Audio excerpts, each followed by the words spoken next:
तुर्बत शहर में ईरानी LPG gas की कीमतों में अचानक और होशरुबा इजाफे ने शहरियों को शदीद मुश्किलात से दोचार कर दिया है। फी किलो गैस की कीमत में यकदम 150 रुपए तक इजाफा कर दिया गया है, जिसके बाद मुख्तलिफ इलाकों में एलपीजी 400 से 430 रुपए फी किलो के हिसाब से फरोख्त की जा रही है। शहरियों ने दुकानदारों की जानिब से मनमानी कीमतों की वसूली पर सख्त तशवीश का इजहार करते हुए कहा है कि एलपीजी अब एक बुनियादी घरेलू ज़रूरत बन चुकी है, लेकिन इसकी कीमतों में बेकाबू इजाफे ने आम आदमी के बजट को बुरी तरह मुतासिर किया है। अवाम के मुताबिक पहले ही महंगाई के बायस ज़िंदगी गुजारना मुश्किल हो चुका है और अब गैस की कीमतों में इजाफा उनके लिए मज़ीद नाकाबिले बर्दाश्त बोझ बन गया है।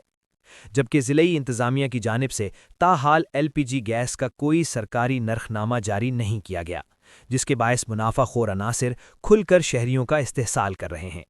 शहरियों का कहना है कि अगर सरकारी सतह पर कीमत का तयन किया जाए तो दुकानदारों की मनमानी का खात्मा मुमकिन हो सकता है।